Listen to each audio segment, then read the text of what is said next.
Hi friends, welcome to my channel. అందరూ ఎలా ఉన్నారు? నేనైతే చాలా చాలా బాగున్నాను. మీరందరూ ఎలా ఉన్నారు అన్నది కామెంట్ బాక్స్ లో కామెంట్ చేయండి. ఈ రోజు వీడియో రణపాల ఆకుతో తయారు చేసిన టీ. రణపాల మొక్క అండి చాలా అద్భుతమైన ఔషధ మొక్క అండి. ఇది ఒక సంజీవిని లాంటిది. దాదాపు 150 రోగాల్ని ఇది తగ్గిస్తుందండి. అన్ని రోగాల్ని చాలా అద్భుతంగా తగ్గిస్తుంది. ఇది ఈ రణపాల ఆకు మనం సేవించడం వల్ల ఏంటంటే తలనొప్పి, ఒళ్ళనొప్పి, జ్వరము, చర్మ సంబంధిత రోగాలు, డయాబెటీస్, మూత్ర సంబంధిత రోగాన్ని తగ్గిస్తుంది. రక్తాన్ని శుద్ధి చేస్తుంది. ఈ చర్మం పైన పుండు గాని సగ్గడ్డ గాని ఏవైనా వస్తే అలాంటప్పుడు ఈ ఆకుని వేడి చేసి కొంచెం ఆమ్లం రాసి పెడితే ఆ పుళ్ళు కూడా చక్కగా తగ్గిస్తుంది. ఈ రణపాల ఆకు ముఖ్యంగా కిడ్నీలో స్టోన్లు మరి మూత్రాశయంలో స్టోన్లు ఏమైనా ఉంటే మాత్రం చక్కగా కడిగిస్తుందండి. కిడ్నీ సమస్యలన్నీ చక్కగా నయం చేస్తుంది. ఇంత అద్భుతమైన టీ తయారీ విధానాన్ని చూద్దాం రండి. హాయ్ ఫ్రెండ్స్, ఇది రణపాల ఆకు చెట్టు. చూడండి, ఇలా చూడడానికి ఇలా ఉంటుంది. ఆకు దళసరిగా ఉంటుందండి. చాలా లేత కొమ్మలు ఇలా ముట్టుకుంటే ఆకుని తీసుకున్నానండి. దాన్ని బాగా కడుక్కొని ఆకుని కొంచెం నీళ్లు పోసి బాగా గ్రైండ్ పట్టుకున్నానండి. చూడండి, ఇలా బాగా గ్రైండ్ పట్టుకుంటే ఇలా వస్తుంది.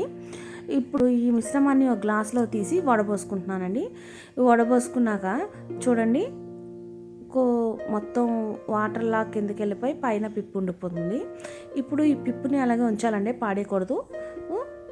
ఇప్పుడు ఒక తపాలతో నీళ్లు పొయ్యి మీద పెట్టుకొని బాగా తల మరగనివ్వాలండి. చూడండి, బాగా మరిగిన తర్వాత ఇప్పుడు ఇందులో మనం తీసి ఉంచుకున్న ఈ పిప్పుని వేసుకోవాలి. ఒక్క నిమిషం మాత్రమే ఈ పిప్పుని ఈ వాటర్లో మరగనివ్వాలి.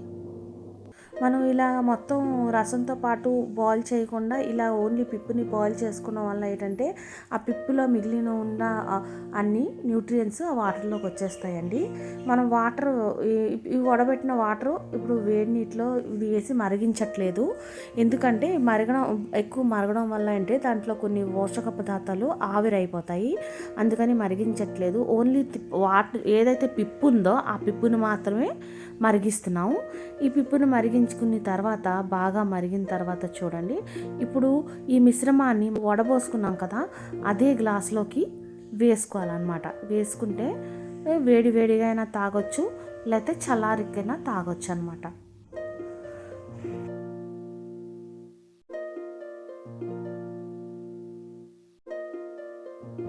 చూసారు కదండి, కలర్ఫుల్ అయిన గ్రీన్ టీ. ఇది చూడడానికి అయితే ఎంత కలర్ఫుల్గా ఉందో తాగడానికి కూడా బాగానే ఉంటుందండి. దీంట్లో కావాల్సిన కొంచెం హనీ, లెమన్ కూడా కలుపుకొని తాగొచ్చు. నేనైతే ఇలానే తాగుతాను. ఇదైతే మన హెల్త్కి చాలా చాలా చాలా మంచిది. ప్రకృతి ఇచ్చిన అద్భుతమైన గ్రీన్ టీ సేవిద్దాం, ఆరోగ్యంగా ఉందాం. ఈ వీడియో కానీ మీకు నచ్చినట్టయితే ఈ వీడియోని లైక్ చేయండి, షేర్ చేయండి, సబ్స్క్రైబ్ చేయండి. కింద ఉన్న బెల్ ఐకాన్ ని క్లిక్ చేయండి. క్లిక్ చేస్తే ఆల్ అనే ఆప్షన్ వస్తుంది. నొక్కితే నేను పెట్టే ప్రతి వీడియో మీరు మిస్ కాకుండా చూడగలుగుతారు. ఈ వీడియో కానీ మీకు నచ్చినట్టయితే ఈ వీడియోని మీ ఫ్రెండ్స్ సర్కిల్లో, ఫ్యామిలీ సర్కిల్లో షేర్ చేయండి, సబ్స్క్రైబ్ చేయండి, నన్ను సపోర్ట్ చేయండి. మళ్ళీ ఒక మంచి వీడియోతో మీ ముందుకు వస్తాను. Bye bye.